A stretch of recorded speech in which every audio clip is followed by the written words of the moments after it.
ಯುಗಾದಿ ಹಬ್ಬದ ಹಿನ್ನೆಲೆ ಊರುಗಳತ್ತ ಹೊರಟಿದ್ದಾರೆ ಜನರು.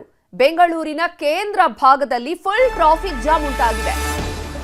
ಹಬ್ಬದ ನಿಮಿತ್ತ ಊರುಗಳತ್ತ ಹೊರಟಿದ್ದಾರೆ ಜನರು. ಯುಗಾದಿ ಹಬ್ಬ ಇದೆ, ರಂಜಾನ್ ಹಬ್ಬ ಇದೆ. ಈ ಹಿನ್ನೆಲೆ ಸಾಲು ಸಾಲು ರಜೆ ಬಂದಿದ್ರಿಂದಾಗಿ ತಮ್ಮ ತಮ್ಮ ಊರುಗಳತ್ತ ಜನರು ಹೊರಟಿದ್ದಾರೆ.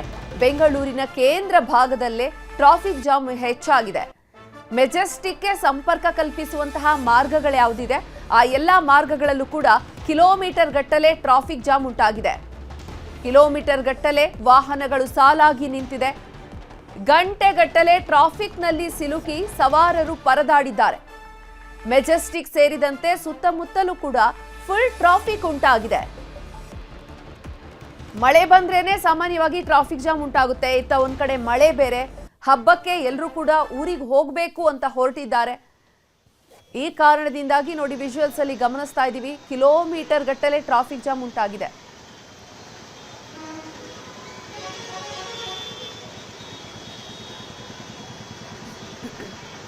ಇನ್ನು ಈ ಬಗ್ಗೆ ನಮ್ಮ ಪ್ರತಿನಿಧಿ ಹೆಚ್ಚಿನ ಮಾಹಿತಿಯನ್ನ ನೀಡ್ತಾರೆ. ನೇರ ಸಂಪರ್ಕದಲ್ಲಿ ಜಾಯ್ನ್ ಆಗಿದ್ದಾರೆ ಗಂಗಾಧರ್, ಟ್ರಾಫಿಕ್ ಸಮಸ್ಯೆಯಿಂದ ಎಲ್ಲೆಲ್ಲಿ ಹೆಚ್ಚು ಟ್ರಾಫಿಕ್ ಸಮಸ್ಯೆ ಇದೆ, ಏನೆಲ್ಲ ಸಮಸ್ಯೆಗಳು ಎದುರಾಗ್ತಾ ಇದೆ? ಚಿತ್ರ ಪ್ರಮುಖವಾಗಿ ಒಂದು ಕಡೆ ಯುಗಾದಿ ಹಬ್ಬದ ಸಂಭ್ರಮ, ಈ ನಡುವೆ ಎಲ್ಲರೂ ಕೂಡ ತಮ್ಮ ತಮ್ಮ ಊರುಗಳತ್ತ ಹೊರಟಿರುವಂತದ್ದು. ನಗರದ ಕೇಂದ್ರ ಭಾಗ ಅಂದ್ರೆ ಮೆಜೆಸ್ಟಿಕ್ ಸೇರಿದಂತೆ ಸುತ್ತಮುತ್ತ ಎಲ್ಲ ಒಂದು ರೋಡ್ಗಳೇನಿದೆ ವೆಹಿಕಲ್ಸ್ ಇಂದ ಫುಲ್ ಟ್ರಾಫಿಕ್ ಜಾಮ್ ಆಗಿರುವಂತದ್ದು. ಕಾರ್ಪೊರೇಷನ್ ಸರ್ಕಲ್ ಅಲ್ಲಿ ಕಿಲೋಮೀಟರ್ ಗಟ್ಟಲೆ ವೆಹಿಕಲ್ಸ್ ನಿಂತಿರುವಂತಹ ಒಂದು ದೃಶ್ಯವನ್ನ ಈಗ ನೋಡಬಹುದು. ಸದ್ಯ ನಾವೀಗ ಕಾರ್ಪೊರೇಷನ್ ಸರ್ಕಲ್ ಏನಿದೆ, ಕಾರ್ಪೊರೇಷನ್ ಸರ್ಕಲ್ ಇಂದ ಮೈಸೂರು ಬ್ಯಾಂಕ್ ಸರ್ಕಲ್ಗೆ ಹೋಗುವಂತ ವೆಹಿಕಲ್ಸ್ ನೋಡಬಹುದು. ವಾಹನಗಳು ಯಾವ ರೀತಿ ಸಾಲ್ಗಟ್ಟಿ ನಿಂತಿದೆ ಅಂತ ಅಂದ್ರೆ ಅಲ್ಲಿ ಗ್ರೀನ್ ಸಿಗ್ನಲ್ ಬಿದ್ದಿದೆ, ಆದ್ರೂ ಸಹ ನಿಧಾನಗತಿಯಲ್ಲಿ ವೆಹಿಕಲ್ಸ್ ಮೂವ್ಮೆಂಟ್ ಆಗ್ತಾ ಇರುವಂತದ್ದು. ಅಂದ್ರೆ ಗಂಟೆಗಟ್ಟಲೆ ವಾಹನಗಳು ನಿಂತಲ್ಲೇ ನಿಂತಿರುವಂತದ್ದು, ಎಲ್ಲ ಫುಲ್ ಟ್ರಾಫಿಕ್ ಜಾಮ್ ಆಗಿರುವಂತದ್ದು. ವಾಹನ ಸವಾರರು ಪರದಾಡುವಂತ ಒಂದು ಸ್ಥಿತಿ ಒಂದು ಕಡೆ ಇರುವಂತದ್ದು.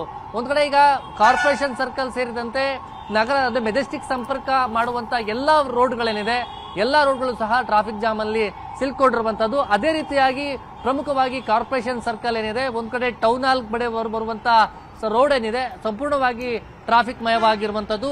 ನಿಧಾನಗತಿಯಲ್ಲಿ ವೆಹಿಕಲ್ ಮೂವ್ಮೆಂಟ್ಸ್ ಆಗ್ತಾ ಇರುವಂತದ್ದು. ಸದ್ಯ ನಾವೀಗ ಇನ್ನೊಂದು ದೃಶ್ಯ ನೋಡ್ತಾ ಇದೀವಿ. ಈ ಒಂದು ರೋಡ್ ಏನಿದೆ ಅದು ಕಾರ್ಪೊರೇಷನ್ ಸರ್ಕಲ್ ಅಲ್ಲಿ ಈ ಒಂದು ಸಿಗ್ನಲ್ ಇರುವಂತದ್ದು ನೋಡಬಹುದು. ಯಾವ ರೀತಿ ವೆಹಿಕಲ್ಸ್ ಟ್ರಾಫಿಕ್ ಜಾಮ್ ಅಲ್ಲಿ ಇದೆ ಅನ್ನೋ ಮೂವ್ಮೆಂಟ್ಸ್ ಅನ್ನ ಕೂಡ ನೋಡಬಹುದು. ಇದು ಕಾರ್ಪೊರೇಷನ್ ಸರ್ಕಲ್ ನ ಸ್ಥಿತಿ ಆಗಿರುವಂತದ್ದು. ಒಂದ್ ಕಡೆ ಟೌನ್ ಹಾಲ್ ಆಗಿರ್ಬೋದು, ಕಾರ್ಪೊರೇಷನ್ ಸರ್ಕಲ್ ಆಗಿರ್ಬೋದು, ಮತ್ತೆ ಮೈಸೂರು ಬ್ಯಾಂಕ್ ಸರ್ಕಲ್ ಆಗಿರ್ಬೋದು, ಮೆಜೆಸ್ಟಿಕ್ ಹೋಗುವಂತ ವೆಹಿಕಲ್ಸ್ ನಿಧಾನಗತಿಯಾಗಿ ನಿಂತಲ್ಲೇ ಇರುವಂತದ್ದು, ಮತ್ತೆ ನಿಂತಲ್ಲೇ ವೆಹಿಕಲ್ಸ್ ಇರುವಂತದ್ದು. ಈ ನಿಟ್ಟಿನಲ್ಲಿ ಸುಮಾರು ಸುಮಾರು 1.5 ಗಂಟೆಗಳಿಂದಲೂ ಕೂಡ ವೆಹಿಕಲ್ಸ್ ಮೂವ್ಮೆಂಟ್ ಇದೇ ರೀತಿಯಾದಂತಹ ಪರಿಸ್ಥಿತಿ ಇದೆ. ಮತ್ತೆ ಇದಕ್ಕಿಂತ ದೊಡ್ಡ ಮಟ್ಟದಲ್ಲಿ ಟ್ರಾಫಿಕ್ ಜಾಮ್ ಆಗಿರುವಂತದ್ದು. ಮೆಜೆಸ್ಟಿಕ್ ಸುತ್ತಮುತ್ತ ಎಲ್ಲಾ ಬಸ್ಗಳು ರಶ್ ಆಗಿರುವಂತದ್ದು, ವಾಹನಗಳು ಸಿಗದೆ ಪರದಾಡುವಂತ ಒಂದು ಸ್ಥಿತಿಯನ್ನ ಕೂಡ ಅಲ್ಲಿ ಪ್ರಯಾಣಿಕರಿಗೆ ಆಗಿರುವಂತದ್ದು. ಕೆಎಸ್ಆರ್ಟಿಸಿ ಬಸ್ಗಳೆಲ್ಲವೂ ಕೂಡ ರಶ್ ಆಗಿದೆ. ಮತ್ತೆ ಪ್ರೈವೇಟ್ ಬಸ್ಗಳೇನಿದೆ, ಪ್ರೈವೇಟ್ ಬಸ್ಗಳೆಲ್ಲವೂ ಕೂಡ ಸಾಲಾಗಿ ನಿಲ್ಲಿಸ್ಕೊಂಡಿದ್ರು. ಅದರ ಪರಿಣಾಮವಾಗಿ ಅಲ್ಲಿ ಟ್ರಾಫಿಕ್ ಜಾಮ್ ಉಂಟಾಗಿ ಪರದಾಡುವಂತ ಒಂದು ಸ್ಥಿತಿ ಉಂಟಾಗಿರುವಂತದ್ದು. ಮೆಜೆಸ್ಟಿಕ್ ನ ಸುತ್ತಮುತ್ತಲ ಭಾಗದ ಎಲ್ಲಾ ಒಂದು ವೆಹಿಕಲ್ಸ್ ಏನಿದೆ ಅವೆಲ್ಲವೂ ಕೂಡ ಟ್ರಾಫಿಕ್ ಜಾಮ್ ಆಗಿರುವಂತದ್ದು ಸದ್ಯ ನೋಡಬಹುದು. ಸದ್ಯ ಈ ಒಂದು ವೆಹಿಕಲ್ಸ್ ಮೂವ್ಮೆಂಟ್ ಏನಿದೆ ಸಂಪೂರ್ಣವಾದಂತಹ ಟ್ರಾಫಿಕ್ ಜಾಮ್ ಇಂದ ಇಲ್ಲಿ ಪರದಾಡುವಂತಹ ಪರಿಸ್ಥಿತಿ ಇದೆ. ಸಿದ್ದರಾಮಯ್ಯ ಟ್ರಾಫಿಕ್ ಪೊಲೀಸರು ಏನಾರೆ ಅಲ್ಲಲ್ಲಿ ಪ್ರಮುಖವಾಗಿ ಜಂಕ್ಷನ್ ಗಳಲ್ಲಿ ಇಟ್ಕೊಂಡು ಆ ಟ್ರಾಫಿಕ್ ಕ್ಲಿಯರೆನ್ಸ್ ಮಾಡಬೇಕು ಅಂತ ಕೂಡ ಮುಂದಾಗ್ತಾ ಇದ್ದಾರೆ. ಆದ್ರೆ ವೆಹಿಕಲ್ಸ್ ಮೂವ್ಮೆಂಟ್ ಜಾಸ್ತಿ ಆಗ್ತಾ ಇರುವಂತದ್ದು. ಮತ್ತೆ ಓನ್ ವೆಹಿಕಲ್ಸ್ ಅನ್ನು ಕೂಡ ಅವರು ಮನೆಗಳಿಂದ ಹೊರಗಡೆ ತಂದಿದ್ದಾರೆ. ಊರಿಂದ ಅಂದ್ರೆ ಬೆಂಗಳೂರಿಂದ ಹೊರಡು ಮುಂದೆ ಹೋಗೋಕೆ ಕೂಡ ಮಾಡ್ಕೊಂಡಿರುವಂತದ್ದು. ಆ ನಿಟ್ಟಿನಲ್ಲಿ ಸಾಕಷ್ಟು ಸಮಸ್ಯೆ ಆಗ್ತಾ ಇರುವಂತದ್ದು. ಈಗ ಟ್ರಾಫಿಕ್ ಪೊಲೀಸರು ಅಲ್ಲಲ್ಲಿ ಸಿಗ್ನಲ್ ಗಳನ್ನ ಫ್ರೀ ಆಗಿ ಕೊಟ್ಟು ಅಲ್ಲಿ ವೆಹಿಕಲ್ಸ್ ಅನ್ನ ಹೆಚ್ಚಾಗಿ ಮೂವ್ಮೆಂಟ್ ಮಾಡುವಂತ ಕೆಲಸವನ್ನ ಸದ್ಯಕ್ಕೆ ಮಾಡ್ತಾ ಇರುವಂತದ್ದು. ಈ ನಿಟ್ಟಿನಲ್ಲಿ ಹೆಚ್ಚಾಗಿ ನಗರದ ಪ್ರಮುಖ ಕೇಂದ್ರ ಭಾಗಗಳಲ್ಲಿ ಇದೇ ರೀತಿಯಾದಂತಹ ಒಂದು ಟ್ರಾಫಿಕ್ ಪ್ರಾಬ್ಲಮ್ಸ್ ಆಗಿರುವಂತದ್ದು. ಸದ್ಯ ಮೆಜೆಸ್ಟಿಕ್ ಸುತ್ತಮುತ್ತ ಇದೇ ರೀತಿಯಾದಂತಹ ಪರಿಸ್ಥಿತಿ ಇದೆ. ಚೈತ್ರ, ಗಂಗಾಧರ್, ಇನ್ನು ಸಾಮಾನ್ಯವಾಗಿ ಈ ರೀತಿ ಹಬ್ಬಗಳು ಬಂದಂತಹ ಸಂದರ್ಭದಲ್ಲಿ ಟ್ರಾಫಿಕ್ ಉಂಟಾಗುತ್ತೆ. ಯಾರೆಲ್ಲ ಪೊಲೀಸ್ ಅಧಿಕಾರಿಗಳಲ್ಲಿ ಇದ್ದಾರೆ, ಟ್ರಾಫಿಕ್ ಕ್ಲಿಯರ್ ಮಾಡ್ಲಿಕ್ಕೆ ಏನೆಲ್ಲ ಕ್ರಮಗಳನ್ನ ಕೈಗೊಂಡಿದ್ದಾರೆ? ಚೈತ್ರ, ಪ್ರಮುಖವಾಗಿ ಅಂದ್ರೆ ಈ ಒಂದು ಟ್ರಾಫಿಕ್ ಪ್ರಾಬ್ಲಮ್ಸ್ ಏನಾಗಿದೆ, ಆ ಟ್ರಾಫಿಕ್ ಪ್ರಾಬ್ಲಮ್ಸ್ ನಿಟ್ಟಿನಲ್ಲಿ ಒಂದು ಹೆಚ್ಚಾಗಿ ಏನ್ ಜಾಮ್ ಆಗಿರುವಂತದ್ದೇನಿದೆ ಅಂದ್ರೆ ಪ್ರೈವೇಟ್ ವೆಹಿಕಲ್ಸ್ ಅನ್ನ ಮೇನ್ ರೋಡ್ಗಳಲ್ಲಿ ನಿಲ್ಲಿಸಿಕೊಳ್ಳುವಂತದ್ದು, ಅದು ಸ್ವಲ್ಪ ಟ್ರಾಫಿಕ್ ಜಾಮಕ್ಕೆ ಪ್ರಾಬ್ಲಮ್ ಆಗಿರುವಂತದ್ದು. ಅದರಲ್ಲಿ ಪ್ರಮುಖವಾಗಿ ಮೈಸೂರು ಬ್ಯಾಂಕ್ ಸರ್ಕಲ್ ಆಗಿರ್ಬೋದು, ಮೆಜೆಸ್ಟಿಕ್ ನ ಮೇನ್ ರೋಡ್ ಏನಿದೆ, ಮೇನ್ ರೋಡ್ ಭಾಗಗಳಲ್ಲಿ ಹೆಚ್ಚಾಗಿ ಪ್ರೈವೇಟ್ ಬಸ್ಗಳನ್ನ ನಿಲ್ಲಿಸಿಕೊಂಡು ಜನರನ್ನ ಏನು ಹಚ್ಕೊಳ್ತಾರೆ. ಈ ನಿಟ್ಟಿನಲ್ಲಿ ಅಲ್ಲಿ ಹೆಚ್ಚು ಜಾಮ್ ಆಗಿರುವಂತದ್ದು. ಪ್ರಯಾಣಿಕರು ಹೆಚ್ಚಿನ ದೊಡ್ಡ ಮಟ್ಟದಲ್ಲಿ ಅಲ್ಲಿ ಹೋಗ್ತಾರೆ. ಎಲ್ಲಾ ಬಸ್ಗಳು ಕೂಡ ರಶ್ ಇರುವಂತದ್ದು.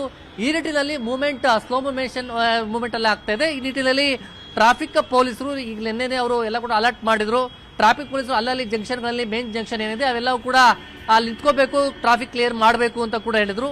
ಆದ್ರೆ ವೆಹಿಕಲ್ಸ್ ಮೂವ್ಮೆಂಟ್ ಜಾಸ್ತಿ ಇರುವಂತದ್ದು, ಏಕಾಏಕಿ ವೆಹಿಕಲ್ಸ್ ಮೂವ್ಮೆಂಟ್ ಒಂದು ಮಳೆ ಬಂದಂತ ನಿಟ್ಟಿನಲ್ಲಿ ಎಲ್ಲ ಕೂಡ ಈ ಒಂದು ಟ್ರಾಫಿಕ್ಗೆ ಒಂದು ಕಾರಣ ಆಗಿರುವಂತದ್ದು. ಸದ್ಯ ಅದನ್ನ ಕ್ಲಿಯರ್ ಮಾಡುವಂತ ಕೆಲಸ ಮಾಡ್ತಾ ಇದ್ದಾರೆ. ಈಗ ಸದ್ಯಕ್ಕೆ ಈಗ ಕಾರ್ಪೊರೇಷನ್ ಅಲ್ಲಿ ಸ್ವಲ್ಪ ಮಟ್ಟಿಗೆ ಟ್ರಾಫಿಕ್ ಕ್ಲಿಯರ್ ಮಾಡುವಂತ ಕೆಲಸವನ್ನ ಪೊಲೀಸ್ ಮಾಡ್ತಾ ಇದ್ದಾರೆ. ಆದ್ರೆ ಇನ್ನೂ ಕೂಡ ಮೆಜೆಸ್ಟಿಕ್ ನ ಸುತ್ತಮುತ್ತ ಭಾಗಗಳಲ್ಲಿ ಇದೇ ರೀತಿಯಾದಂತಹ ಒಂದು ಟ್ರಾಫಿಕ್ ಸಮಸ್ಯೆ ಆಗಿರುವಂತದ್ದು. ಈ ನಿಟ್ಟಿನಲ್ಲಿ ಪ್ರಯಾಣಿಕರಾಗಿರ್ಬೋದು ಮತ್ತೆ ಊರುಗಳತ್ತ ಹೊರಟಿರುವಂತವರೆಲ್ಲ ಕೂಡ ಈ ಒಂದು ಟ್ರಾಫಿಕ್ಗೆ ಸಿಗಿಕೊಂಡು ಬೇಗ ಹೋಗಬೇಕು ಅನ್ನೋ ಕಾರಣಕ್ಕೆ ಅವರು ಪರದಾಡುವಂತಹ ಪರಿಸ್ಥಿತಿ ಇದೆ ಅಂತ ಹೇಳೋದು. ಸದ್ಯ ಮೆಜೆಸ್ಟಿಕ್ ಸುತ್ತಮುತ್ತ ಭಾಗಗಳಲ್ಲಿ ಈಗ ಟ್ರಾಫಿಕ್ ಕ್ಲಿಯರ್ ಮಾಡುವಂತ ಕೆಲಸವನ್ನ ಈಗ ಪೊಲೀಸರು ಮಾಡ್ತಾ ಇದ್ದಾರೆ. ಚೈತ್ರ, ಧನ್ಯವಾದ ಗಂಗಾಧರ್ ತಮ್ಮೆಲ್ಲ ಮಾಹಿತಿಗಾಗಿ. ಮಳೆ ಜೊತೆಗೆ ಸಿಡಿಲು ಬಡಿದು ರೈತನ ಎತ್ತು ಸಾವನ್ನಪ್ಪಿದೆ. ರೈತ ಕಾಶಪ್ಪ ಸುಂಕರ್ ಎನ್ನುವವರ ಎತ್ತು ಸಿಡಿಲಿಗೆ ಬಲಿಯಾಗಿದೆ. ಯಾದಗಿರಿಯ ಗುರುಮಠಕಲ್ನ ಗಾಜರಕೋಟ್ನಲ್ಲಿ ಈ ಒಂದು ಘಟನೆ ನಡೆದಿರುವಂತದ್ದು. ರೈತ ಕಾಶಪ್ಪ ಸುಂಕರ್